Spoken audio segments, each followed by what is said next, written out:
Sejam bem-vindos. O viajante desta semana fez da vida uma viagem, ou terá sido ao contrário, tornou a viagem a sua vida. Bom, não interessa. O importante é que foi e durante 16 anos, pedalou pelo mundo, percorreu cerca de 170 mil quilómetros, mais de 100 países. Viva Pablo Garcia! Opa, tudo bem, João? Como está? Tudo bem, tudo bem. Ó Pablo, saudades do mundo, ou nem por isso? Não sei aí, mas é um viajante, não? Eu me sinto assim, um viajante que teve a Uhum. sorte de fazer o projeto que eu imaginei sempre de novo quando eu comecei a viajar, mas nunca imaginei que ia chegar tão longe. Então estou satisfeito de ter feito o meu sonho, não? De ter cumprido o teu sonho, que era Certo. viajar pelo mundo. Tu és argentino, viveste há alguns anos no Brasil, daí falares também um pouco de português. Nós compreendemos-te bem, o que é fantástico. Ahm, Esta viagem começou em 1999, terminou em 2015. Ahm, Não, Vamos 2000, lá ao eu, início. eu acabei no 2017. Dezaceito. Eu começo a contar minha viagem quando fui para a África. A volta ao mundo Uhum. foi entre o ano 2001 e 2017. Se bem eu parti no ano 99 de Brasil, que foi onde eu morava, não? Ah, ok, muito bem. Pois porque fizeste uma etapa preparatória, não foi? Certo, certo. Do Brasil até Buenos Aires, exatamente. Bom pormenor, bem lembrado. Olha, vamos ao início. De onde é que surgiu esta ideia de viajar pelo mundo? Ias por 16 anos ou ias por um par de meses? Partilha connosco, Pablo Garcia. Bem, na verdade, eu quando saí de Buenos Aires, eu tinha 19 anos. Eu fui na Uhum. procura de aventuras. Eh, e eu já tinha tirado assim, umas férias em Brasil. E eu achei, eu quero morar num posto assim, perto da praia, com um clima bom, uma energia boa, sabe? Então, aí eu fui para Brasil. E como eu não tinha ainda muito claro o que ia fazer, eh, depois de provar algumas coisas, eu comecei a fazer turismo. Eu passei um tempo estudando, fiz o curso de guia de turismo em Alagoas, em Maceió, que até o dia de hoje eu acho que é um dos lugares mais bonitos do mundo. Eu adorei o Hum. Brasil, adoro o Brasil e gostei muito de Maceió. E aí eu me fiquei uns 5 anos trabalhando, viajando também pelo Brasil. Eu tinha uma agência com uma sociedade, uns argentinos. E na época tinha muito turismo argentino. Então deu tudo certo, até que a gente começou a ganhar dinheiro. Aí quando as coisas foram para melhor, também começaram aí as discussões, não? Os problemas Pois. de trabalho, não? Que eu estou trabalhando mais que você não faz isso. Então E aí, foi uma coisa que eu e aí comecei decidiste, a e aí certa, decidiste abandonar o negócio, não foi? certamente. Aí comecei a Hum, pensar em me sair hum. e eu pensei que com a bicicleta eu ia ter um contato maior com as pessoas, com Com- os lugares, mas nunca imaginei que ia fazer uma coisa assim, não? Então eu voltei para Buenos Aires de bicicleta pensando em me testar, aí Uhum. colocar à prova. E correu bem. E foi, eu pensei, se eu vou viajar pelo mundo, eu tenho que chegar em casa em Buenos Aires de bicicleta. Se eu não Ok, conseguir, não tem como fazer isso aí. muito bem. Então, 2 anos depois, lá vais tu para a África do Eu Sul e cheguei, eu cheguei em começa Buenos aí. Aires, passei um ano e meio, Hum, quase 2 anos montando a viagem, procurando patrocínios, fazendo contatos com a prensa. E finalmente, sim, no ano 2001, eu peguei um aéreo para a Sudáfrica. E a viagem começou na Sudáfrica. muito bem. E aí foste subindo, Eu fui a subindo pelo costa. litoral do Índico, Sim. litoral este. Eu fui de Sudáfrica até o Cairo, eu passei uns 2 anos e pouco. Depois cheguei em Cairo e eu já não tinha patrocínios, que fui conseguindo os patrocínios na África. Então peguei um aéreo para a Espanha e aí comecei a organizar a viagem europeu. Eu não consegui os patrocínios, então eu me virei vendendo aí uns artesanatos. Passei uns 2 anos e pouco, também 2 anos e meio. Eu fiz mais de 30 países na Europa, norte da Uhum. África. Aí conheci uma menina italiana, ela veio comigo para Cercano Oriente. Passei um ano e pouco viajando com ela. No Médio Depois, Oriente, no não Medio foi? Oriente, Uhum. sim. E depois ela. Aliás, tens uma história engraçada, porque no Irão vocês não eram casados, não é? Portanto, tiveram um pequenino choque cultural com... Não foi? Foi no Irão, não foi? Isso daí de Irã eu já fui sozinho, justamente por esse motivo, que é um país um pouco mais radical. E ela também, a família nunca aprovou a história nossa, então ela, depois de um ano, nós fizemos até o Cairo, da Itália, passando por Síria, Líbano, Jordânia. Aí a gente voltou e eu acompanhei ela até Itália e depois eu fui sozinho novamente pela Turquia para Irã. Mas isso aí que você falou acontece se você não está esposado, não é, Sim. é permitido para ficar num hotel com tua namorada. Não é legal. Aí a polícia pode chegar e pode bater a porta e mandar sair do quarto, não? Mas pode acontecer meia-noite isso. Então eu passei 4 anos em Ásia. Eu fui até Japão, Mongólia, Tíbet, e depois fui pelo Sudeste Asiático, para Austrália, Oceania. Eu fiz Austrália, Nova Zelândia, Polinésia, e daí peguei um aéreo para Alasca, e da Alasca até Argentina. Eu passei uns 5 anos para fazer os últimos 62 mil quilômetros. Eu acabei o viagem Uau. em Buenos Aires no ano 2017. Uhum. Pablo, qual foi o momento mais difícil desta viagem? Ou o período mais difícil? Tens o período, podemos designar assim, o período africano, o período europeu, o período asiático e o período americano. Qual foi o mais difícil? E o africano foi o mais difícil. Sim, sim. Logo o começo, Sim, o sim. início. O início é Porquê? justamente. Porque é África ou porque é o início, não estás preparado? E, Se bem que o teu período africano durou muito tempo, não é? Como sim, todos os sim, outros. sim, mas os outros continentes duraram mais ainda. Mas, Sim. mas para ter uma ideia, João, eu pensei que ia fazer a viagem pela África em 7 meses. Mas Ok. acho que também foi difícil. Eu perdi os patrocínios. Eu tinha uns patrocínios da Argentina que eles prometiam me financiar a viagem toda. E aconteceu que logo que eu parti, aconteceu o famoso corralito, el corralito argentino, aquela medida econômica que acabou com a economia de muita gente e as empresas. E os sponsors que eu tinha falaram, Pablo, não dá para mais patrocinar você, então tem que se virar. Aí eu era em Moçambique, há 3 meses que tinha começado a viagem, já sem dinheiro, eu não conseguia tirar dinheiro do banco, sem dinheiro nenhum. Eu comecei a pedir dinheiro prestado para as pessoas Pois, que porque conheci. também em Moçambique foste vítima de medidas económicas restritivas, porque também houve dificuldade no acesso ao dinheiro, não foi? Certo, Em certo, Moçambique. justamente. Mas a vantagem que eu tive aí, que eu falava um pouco de português, e Sim. Moçambique é colônia portuguesa, então aí estava me sentindo como em casa. E sabe, João, ninguém procura patrocínio na África. Então eu fui como uma coisa assim, inovadora. Não? Eu contatava as empresas, conseguia os encontros com os diretores das empresas. E quando você está aí, frente a frente, com o cara que tem o poder de decidir, Sim. aí eu fui conseguindo aí os primeiros patrocínios e depois que eu entendi que se eu conseguir patrocínios em Moçambique, eu podia conseguir patrocínios no mundo todo. Hum. Então aí comecei a acreditar e levar para frente.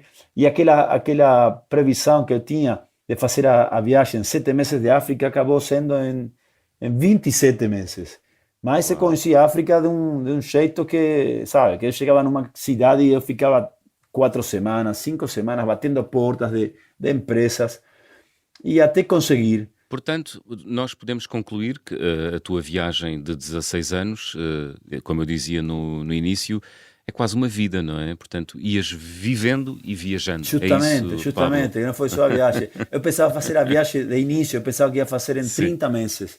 Mas era a mesma viagem, se eu tinha os patrocínios, se eu só pedalava, se eu tinha tudo aí. Portanto, viajavas, depois regressavas à tua vida, não é? Mas aqui não, aqui a viagem foi uma vida. 16 Justamente, anos é muito justamente. tempo. Essa é a parte mais difícil, não? Gerar o Sim, dinheiro para continuar na viagem. Tem que produzir sim. dinheiro. E é isso, eu acho que meu viagem foi assim, caracterizado justamente por encontrar o jeito para sobreviver em cada país que eu atravessava e ir para Sim. frente.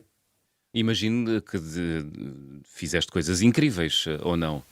Bom, Para poder arranjar dinheiro para continuar a viagem. Partilha connosco talvez a mais incrível que tenhas feito. sim. Eu bati a porta, eu nunca cansava. Eu Sim. para ter uma ideia, para conseguir 2 ou 3 patrocínios em uma cidade, eu bati a porta de 20 empresas. E eu tinha aí o 10% de 20 e conseguia 2. Mas nunca cansava, sabe? Até não conseguir, eu não ia embora. E, e o mais gracioso, o mais assim, divertente, é que eu não falava inglês. Em português, em Moçambique, tudo bem, mas quando eu deixei Moçambique, eu consegui patrocínio na Tanzânia, em Quênia, em Uhum. Uganda, na Etiópia, e eu não falava inglês. Então sim, era difícil. Difícil, muito E as bem. pessoas não acreditavam que estava aí. Olha, não acreditavam que tu andavas a viajar Claro, de sem bicicleta pelo falar mundo. Olha, inglês, não? Sem dinheiro, procurando aí patrocínio. É uma coisa assim que era de doido, não? exatamente, imagino. Olha, África, vamos falar da África. Lugares fantásticos por onde tenhas passado, Pablo, Bom, partilha connosco. eu acho que para mim Moçambique foi um dos países mais interessantes, porque Uhum. Moçambique não tem dialetos. O pessoal tudo fala português. Você vai dentro, assim, o lugar mais absurdo dentro do Moçambique, que você chega e não tem ninguém, ou tem só umas famílias, eles falam português. Então, a comunicação é fundamental, porque o que o que eu entrei de Moçambique, eu não entrei em outro país da África, porque eu sabia que com o idioma ia poder me comunicar com as pessoas. E, então, para mim, o país mais interessante, um país mais autêntico. Também, Moçambique não tem muito turismo. Se você compara com Sudáfrica, com Tanzânia, Hum. Quênia, que são países de fala de colônia inglesa, tem muitos Uhum. parques nacionais e o turismo é muito grande. Mas em Moçambique, na época que eu estava lá, os parques não concentravam os animais, não tinha parques nacionais. Os animais estavam por aí. Eu chegava numa população que dizia: oh, tenha cuidado que essa estrada aí tem leões. Falei: porra, leões? Teve gente que saía a procurar Não te cruzaste com madeira. nenhum, pois não? Se saía madeira para procurar madeira Sim. para fazer o fogo, para cozinhar, não? Uhum. E era atacado por uma fera, não? Um Pois. leão, leopardo, ninguém sabe o que foi, mas aconteceu. Então você tá. Isso não te aconteceu a ti, ou Não, aconteceu? não, mas quando eu sinto isso Não. daí, eu digo, ok, tudo bem, se não dá para pedalar por aí, eu vou para o outro lado, não? Mas teve postos assim que foram muitos selvagens. Muito selvagens, muito bem. Olha, mais acima, no Djibouti, viste aqui confrontado com uma situação difícil, não é? No No mar. deserto de Anaquil, certo, certo. Sim, Essa foi também uma parte bem doida. Aí eu cheguei bem num. doida. É claro, É porque é um sítio no Djibouti onde as temperaturas podem chegar até aos sim, até 55 graus, 60, a 55, 60 60 graus, graus, não é? certo, Centígrados. certo, certo. Mas o problema aí é que não tinha como me comunicar com as pessoas. E as pessoas, Sim, cada vez que eu dizia que eu estava indo para aquela direção, elas me faziam senha com a mão, como dizendo não. E eu dizia sim. Mas eu não entendia porque eles me diziam. Eles estavam querendo me dizer, não vai da lá que é perigoso. sim. Mas eu não entendia. Aí depois fiquei descobrindo que esse daí é um dos lugares mais quentes do mundo, porque é uma depressão de 150 metros baixo o nível do mar. Uhum. E as poblações são cada 80 quilômetros, 100 quilômetros. Então, você acha que é possível fazer isso em um dia? Só que a estrada não é clara. A estrada são senderos, assim, caminhos de areia, de terra Uhum. batida, que só transitam as caminhonetas 4x4. E o caminho não é direto. Eu tenho um cara, eu me lembro que saindo de uma população pequena, ele me disse Alatul. Alatul em árabe significa direito. Como dizendo, vai por esse caminho aqui direito e você chega. Mas imagina, um caminho de Sim, terra, 80 quilômetros, que só transitam 4x4. As 4x4 não vão direitinho. Elas vão por onde elas querem. Então o caminho se abre o tempo todo. Então, sim. cada divisão do caminho, você fica pensando, será que é por aqui? E nos 80 quilômetros é muita coisa. Então, aconteceu que eu peguei um caminho e eu fui para o infinito. E já comecei a sentir que estava me perdendo, que estava no inferno mesmo. E aí, porra, onde é que eu vou? Aconteceu que chegaram os militares primeiro e eu pedi água para eles. Eles não Uhum. acreditavam, eles eram franceses, que Djibouti está na porta do Mar Rosso, e quando as tropas, os barcos vêm do canal de Suez, do Mediterrâneo, passam e param em Djibouti para fazer treinamento para ir à guerra do Iraque. Esse Djibouti, no deserto de Anaquil, era um posto onde tinha tropas de alemães, franceses Hum. e ingleses para ir para a Isto terá guerra sido, de Iraque. Então, isto terá sido aí por volta do ano 2000 e... 2003. Estava 2003. surgindo a guerra do Iraque. Aí os militares que eles me encontraram, eles não acreditavam que tinha um cara branco de bicicleta nessa área. E eu doido. Quando eu encontrei eles, assim, eu vi de muito longe, que não foi uma coisa, oi, tudo bem, nada. Eu estava perdido. E eu vi lá no infinito, a 2 quilômetros, dois caminhões transitando. E falei, porra, que é isso? Será que é aquela a estrada? Eu pensei que era a estrada que eu tinha que prender. Então eu fui Sim, diretamente hacia eles. Quando eu chego lá, a primeira coisa que eles me dizem, eles perguntaram se podiam fazer uma foto. Eles não acreditavam que tinha um cara como eu aí pedalando. Então, eu fiz a foto para eles, eu peguei água, mas eles não indicaram um caminho a seguir, porque eles não conheciam onde eu estava indo. Então, eu continuei do mesmo jeito que antes, sem essa direção nenhuma, mas com água, já tinha mais água. Aí continuei uhum, pedalando, pedalando, acreditando que estava indo na direção certa, até que eu cheguei a uma bifurcação muito grande. E eu aí entendi, se eu erro aqui, eu vou para o inferno. Então, fiquei pensando para onde que eu vou. Aí eu escolhi a divisão da direita. E quando eu uhum. começo a pedalar, de repente, assim, sem compreender de onde, apareceu um cara a 40 metros de mim. E quando eu digo, João, 40 metros, olha aqui no deserto, você tem uma visibilidade de 10 quilômetros. Não é que pode aparecer uma pessoa a 40 metros. Eu vi quando ele Sim, estava a 40 metros de mim. Aí, por isso, para mim, foi como um anjo, um milagre, não? Que o cara, ele, perguntei para ele, e ele não deu nem bola, sabe? uhum. Ele não se ligou. Um cara, um gringo de bicicleta, o que está fazendo ele aqui? Nada, ele caminhava como se fosse normal. Ignorou-te completamente. Ignorando, justamente. Aí cheguei perto dele gritando, eu estou indo para Corangar. Corangar, eu dizia, que era a população onde eu estava indo. E o Sim, cara olhou para mim e marcou o caminho errado, aquele caminho que que eu tinha deixado.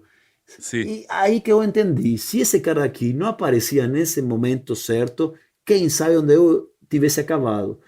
Então, Tinha acabado ali a tua viagem, não não é? sei, não sei o que tinha acontecido, mas com certeza que eu acabava no inferno. Sim, com certeza. Muito bem. Olha, vamos continuar a falar na segunda parte das tuas aventuras nesta viagem de 16 anos pelo mundo. Para já vamos abrir o álbum de viagem.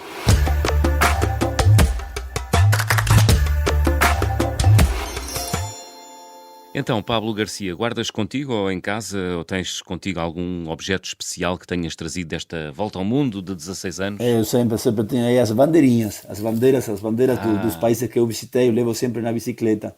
uhum. Tens uma antena, não é? Com as bandeiras Justamente, eu todas. É tenho isso que chama a cinco. atenção. Cinco Aliás, foi isso que me antenas são. chamou a atenção quando te vi no Parque do Retiro em Madrid, porque conhecemos-nos em Madrid há umas semanas. Ah, na altura perguntei-te se não tinhas nenhuma bandeira de Portugal, não foi? Perdeste-a? Eu Não, acho que não me lembro se voou. caiu, se perdi, se eu troquei, porque eu tenho cinco antenas, mas não entram todas as bandeiras aí. Então, quando eu Ok. passo para outro país, eu vou trocando também, vou deixando espaço para as novas bandeiras. Muito bem, muito bem. Estamos à conversa com Pablo Garcia, argentino que deu uma volta ao mundo durante 16 anos. Fazemos aqui uma curta pausa, regressamos já a seguir.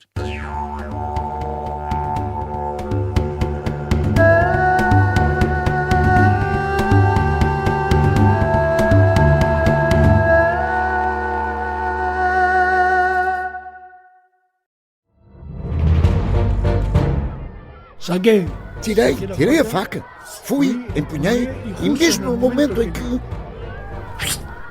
Esta é a história do padre obcecado com a infiltração do comunismo na Igreja que tentou matar o Papa em Fátima.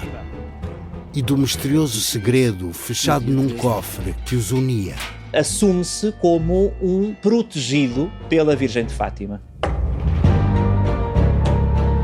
Matar o Papa é uma série para ouvir em 6 episódios e faz parte dos Podcast Plus do Observador.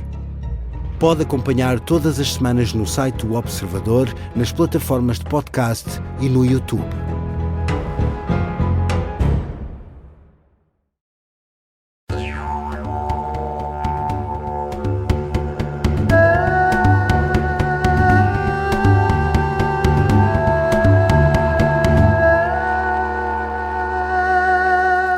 Estamos de regresso para a segunda parte das Conversas do Fim do Mundo, esta semana com o argentino Pablo Garcia. Ele deu uma viagem de volta ao mundo durante 16 anos, percorreu cerca de 170 mil quilómetros, mais de 100 países.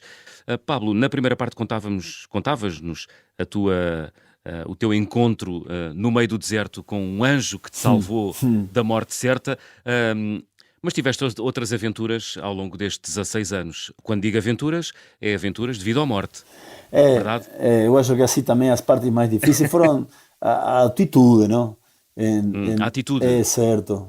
Isso é uma coisa que se aprende com a viagem, não é? Sim, aprende, mas aprende tarde, porque eu entendi, acabei compreendendo em Bolívia, imagina, depois de 15 anos também cheguei a um lugar muito alto, 5.000 metros de altitude, e aí entendi que o certo para pedalar na altitude, você tem que ir subindo 600, você pode subir tudo o que você quiser, mas você não pode dormir 600 metros mais alto que o dia anterior. Aclimatar, não é? Justamente. Mas isso eu acabei compreendendo quando eu era em Bolívia. Então, só no fim da viagem. Justamente. Imagina depois quando... de teres feito o pedalado no Tibete. Justamente, etc, eu tinha passado pelo Tibete. E na época, no Tibete, eu não tinha celular, eu não tinha assim, tudo essa tecnologia que existe hoje. Que existe hoje, não é? Então você não pesquisava, você saía. Aí saía e, sei lá, Deus vai me ajudar. Tá? E eu passei em Tibete, uns 20 dias no outono, sim, que foi sempre com neve, muitos dias com neve, e atravessei 11 passos montanhosos de 5.000 metros. Você te congela nos dedos da mão, do pé, sabe? Você começa a pedalar e chega no final da tarde lá em cima, e quando começa a descer a estrada é tudo buracada, cheia de buracos, não dá para descer rápido, tem que ir com o freio apertando para proteger a bicicleta. A bicicleta é muito pesada. Eu levo 85 quilos com a bicicleta. Então, quando você vai descendo, não dá para... Tem que cuidar. Bem, já nos disseste que o período mais difícil foi o período africano, porque foi o início da viagem e, enfim, do ponto de vista físico terá sido o mais extenuante. Mas o mais desafiador terá sido aqui no Tibete? Tibete e Bolívia. Os dois. Tibete e Bolívia. Os dois. Porque Bolívia eu passei naquela região do Parque Nacional Eduardo Avaroa, que você vai entre 3.500 e 5.000 metros durante também umas 20 dias. Então, a estrada não é boa, não é uma estrada, é terra batida, e com uma bicicleta de 85 quilos, eu fazia 30 quilômetros por dia, a uma velocidade promédio de 3, 4 quilômetros por dia, 5, empulhando a bicicleta o tempo todo, e um frio do... Isso daí isso daí não é normal, é para doido. Isso foi. Eu até hoje, eu levei dessa viagem de Bolívia, levei uma doença nos brônquios que não se recupera mais. Então, cada vez que eu pego assim um pouco de tos, como se diz em português, de tos, eu passo 2 meses até curar. E o médico falou, isso daqui não vai sair mais, fica para sempre. E então é uma coisa assim que foi difícil mesmo. Portanto, do ponto de vista físico, esta viagem também te deixou marcas, muitas marcas. Sim. Tiveste períodos difíceis do ponto de vista físico, de doença, viste aflito, viste na iminência de precisar de ajuda? Sim, teve o problema físico que eu tive ao longo da viagem foi o problema do estômago. Eu acho que peguei todos os parásitos do mundo que existem, sabe? O negócio da comida, da água, foi uma coisa, é verdade. Até o dia de hoje estou um pouco sensível do estômago, me cuido muito com a comida, sabe? Comecei a compreender como e quando comer, sim, porque fica assim ressentido do estômago. Pois, deixa marcas, não é? Uma viagem desta envergadura deixa marcas. Justamente, mas graças a Deus nunca peguei malária, nunca peguei cólera, mas também tomei muito medicamento preventivo para a malária. Também foi possivelmente um dos motivos pelo qual eu também fiquei sensível do estômago, não? Por causa da medicação toda que fizeste ao longo deste na África, tempo todo. Ninguém aconselha aprender medicação antimalárica tanto tempo. Eu passei mais de 2 anos em África e eu passei muito tempo tomando medicamento antimalárico. Mas nunca peguei malária, não? Isso daí também foi uma boa. Ainda bem. Ainda bem. Claro, ainda bem. Olha, mas diz-me uma coisa, o que é que muda em nós ao fim de tanto tempo a viajar de bicicleta por aí, Pablo? O que é que mudou em ti? Eu imagino que o poder da aceitação, a tolerância pelo outro, a compreensão, sei lá, misericórdia, não lo so. Eu acho que uma coisa boa que eu me levei dessa viagem daqui foi compreender a importância da procura espiritual, não? Eu viajei toda essa viagem aqui com um mantra. Teve um mantra que eu conheci quando eu comecei a viagem no Brasil, que eu cheguei a uma comunidade de uns monges que alguém me recomendou ir. E os monges, quando eu parti, eles me mandaram, me deram um presente, um livro, o Bhagavad Gita, que é o livro que eu levei sempre comigo e até o dia de hoje está comigo. E uma chapa. A chapa é como um rosário que serve para cantar assim, recitar um mantra. Ok. E esse E tu mantra, recitavas esse mantra durante a viagem? justamente, o mantra foi que me acompanhou durante o pedaleo, sem imaginar. Quando comecei a viagem, eu levei essa chapa, Ok. o mantra, Que- e de a pouco pedalando foi formando parte da viagem. E foi Queres partilhar acompanhando, connosco? foi protegendo, foi me levando para as pessoas certas, Sim. sabe? Queres partilhar connosco esse mantra, Como? Pablo?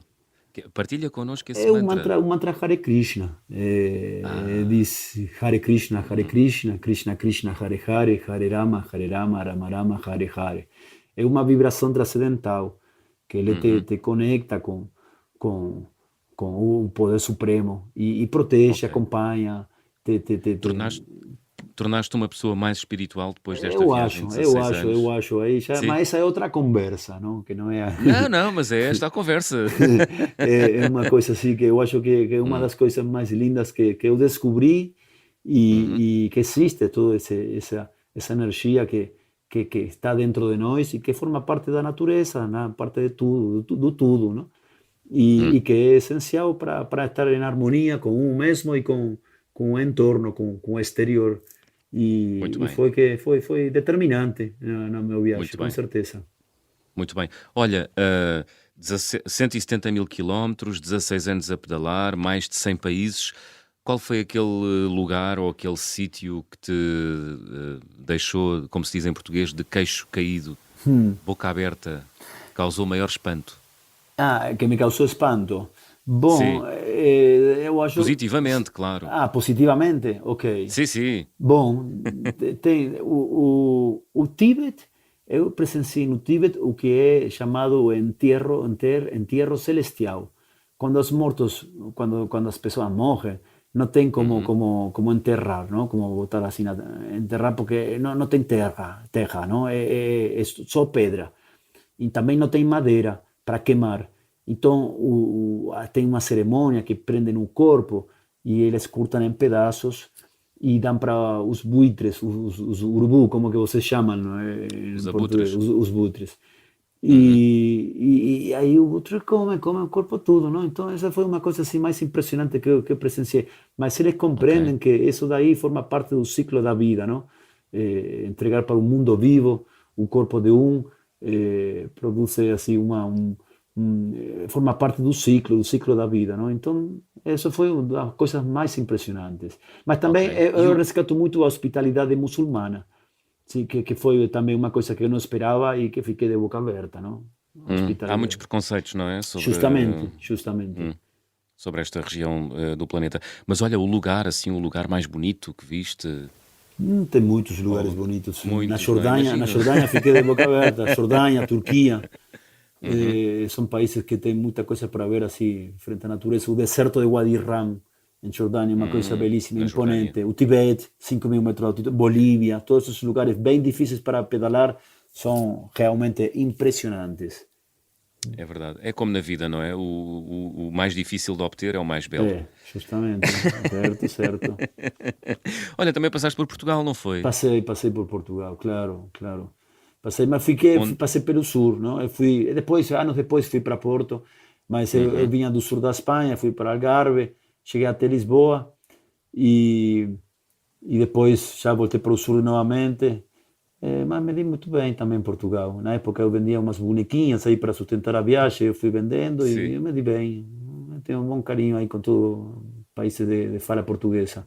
muito bem, muito bem. Olha, quem quiser fazer uma viagem destas, enfim, para a maior parte dos mortais será muito menos tempo. Tu fizeste 16 anos, é uma experiência extrema. Deve começar por fazer o quê, Pablo? Primeiro ter claro o que Querer, fazer, não não? é? Claro, acreditar, mas eu acho que o segredo não é pensar assim uma coisa assim tão grande do início, como aconteceu comigo. Talvez o certo seria fazer uma coisa, propor uma coisa mais pequena, e o grande chega sozinho. Se você sai com um projeto como eu, de fazer a volta ao mundo, sempre ficou muito grande para mim, do início, sempre. Eu olhava para lá, eu olhava as cartas, o mapa, e falava, eita cara, como que eu vou fazer isso daqui? Como que eu vou fazer? Aí, melhor fazer uma coisa, que vou sair uns meses pedalando, depois fico mais uns meses viajando, depois fico mais uns meses, e aí as coisas chegam sozinhas. Mas aí com toda essa pressão, essa ideia de fazer mesmo, depois fica nas costas uma mochila bem pesada. Pois. E torna-se como se diz em português, é muita areia para a nossa caminhoneta. Pois, não é? Justamente. Aconteceu comigo, aconteceu. No início foi bem difícil para mim entender o que estava fazendo, o que Sim, tinha dito, mas como eu tinha patrocínios, eu falava para sim, todo mundo, eu vou dar a volta ao mundo, vou dar a volta ao mundo, não? Então sempre detrás pois. dos patrocínios, mas não era uma coisa que eu queria assim dizer porque sim, não? Ok, muito bem. Olha, o teu regresso já aconteceu há alguns anos, a viagem terminou em 2017, mas há uma pergunta que fica sempre quando se vem numa viagem muito grande. Como é que se recomeça uma vida? É difícil, não é? É difícil, certo? É difícil, mas sempre eu acho que é importante ter projetos. Sim, Sim. meu projeto sempre está ligado com a viagem que eu fiz. É um projeto muito Uhum. ambicioso, muito grande, mas estou na luta. Tá? Eu Que tenho, é? eu fiz um documentário quando eu Uhum. estava acabando a viagem e eu tenho 300 horas de vídeo. E Uau. quando acabei essa viagem, comecei a me contatar com produtoras, eu vi interesse de umas pessoas, então, só que não me fechava aí a proposta que eu teve. Então, eu comecei a Uhum. estudar, eu fiz uns cursos de guião, de desenvolvimento de projeto audiovisual, de produção audiovisual. Aí Ok. depois comecei a fazer um projeto de série. Eu contratei um guionista, nós acabamos o projeto de série e agora estou começando a bater porta, ir para festivais de cinema É outra e tentar viagem, não é? justamente uma outra viagem, um É empreendimento outra tão viagem. grande como aquele que eu fiz e tentar produzir a Mas série da Volta ao Mundo. muito bem. Portanto, o importante é ter sempre algum projeto, Certo, certo? certo. Muito bem. Ligado Ahm, com aquilo que você fez. sim, sim, para dar continuidade, não é? Certo. Para... Eu não vou Muito deixar bem. aí agora começar a procurar um trabalho, trabalhar com uma coisa nada a ver comigo, não? Então, não tenho como. Eu prefiro pedalar ainda, continuar com a minha história. Eu estou cheio de vontade, sabe? Fazes bem, fazes bem. Olha, estamos a chegar ao fim. Vamos fazer check-out, Pablo. Fazemos.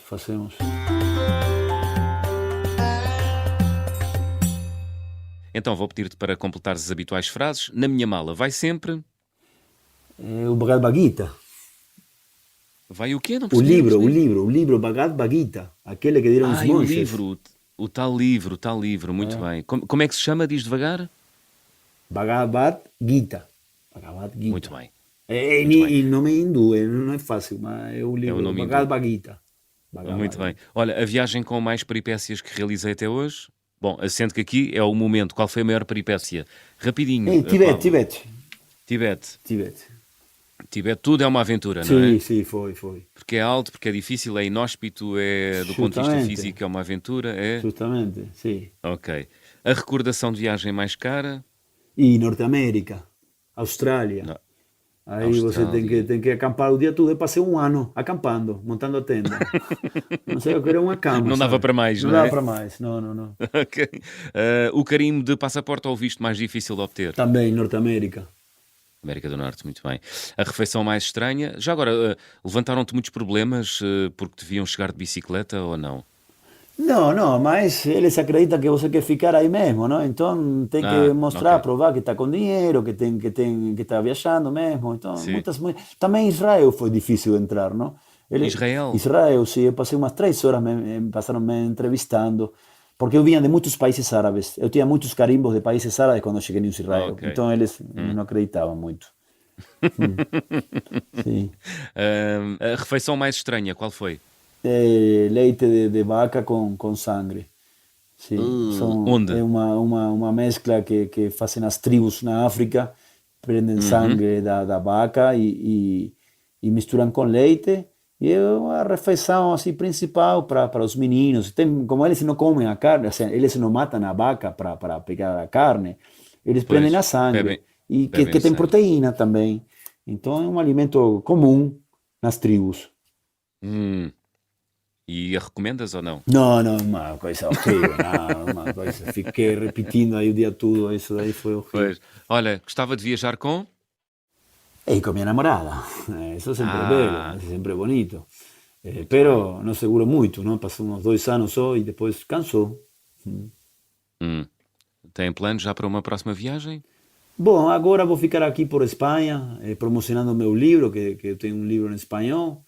Sim. Também tenho um livro digital em português. Pedaleando el Globo, Justamente, não é? Foi esse, sim. esse que tu vendes aos fins de semana no Parque do Retiro, não é? Eu estou agora aqui no Parque do Retiro, mas fico Sim. viajando, não? Vou para um lado para o outro, sempre aí promocionando a minha história. Aí o projeto da série documental, que é aquilo que estou promocionando, não? Com documentário. Muito bem. Boa sorte então, Pablo. Olha, chegamos ao fim. Que música é que escolheste para fechar a conversa do Fim do Mundo desta semana? Mulheres, vamos escolher mulheres sempre belas, todas belas, sempre. Claro. Também fizeram parte da tua viagem, não Também, foi? justamente. Também. Graças a Deus. 16 anos é muito tempo, É muito não é? tempo, E o sozinho homem- não tem como, não? E o ser humano precisa de Claro, companhia. claro. Assim mesmo é que, olha, seja ela qual for. Pablo Garcia, foi um prazer. Gostei muito de conversar contigo. Se João. forem ao Parque do Retiro, em Madrid, procurem o Pablo, porque ele lá está com a sua bicicleta cheia de bandeiras e o livro Pedaleando el Globo. Diz, Pablo. Sim, deixa de ser com esse nome, Pedaleando Globo, as pessoas podem me encontrar no Instagram. E saber um pouco mais de mim, se quiser conhecer o documentário, eu também mando aí um link de descarga. Então, Pedaleando el Globo, em espanhol tudo junto. Muito bem. Pablo, até à próxima. Até a Boa próxima, viagem. João. Um abraço. Boa sorte. Abraço. Martinho da Vila a fechar a conversa do Fim do Mundo desta semana. Estamos de regresso de hoje 8 dias. Já sabem, sejam bons e boas viagens. Foi começando bem, mas tudo teve um fim. Você é o sol da minha vida, a minha vontade. Você não é mentira, você é verdade. É tudo que um dia eu sonhei pra mim. Já tive mulheres de todas as cores, de várias idades, de muitos amores. Com umas até certo tempo fiquei, pra outras apenas um pouco me dei. Já tive mulheres do tipo atrevida, do tipo acanhada, do tipo vivida, casada carente, solteira feliz. Já tive donzela e até meretriz. Mulheres cadeiras e desequilibradas, mulheres confusas de guerra e de paz, mas nenhuma delas me fez tão feliz como você me faz. Procurei em todas as mulheres a felicidade, mas eu não encontrei e fiquei na saudade. Foi começando bem, mas tudo teve um fim. Você é o sol da minha vida, a minha vontade. Você não é mentira, você é verdade. É tudo que um dia eu sonhei pra mim. Procurei em todas as mulheres a felicidade, mas eu não encontrei e fiquei na saudade. Foi começando bem, mas tudo teve um fim. Você é o sol da minha vida, a minha vontade. Você não é mentira, você é verdade. É tudo que um dia eu sonhei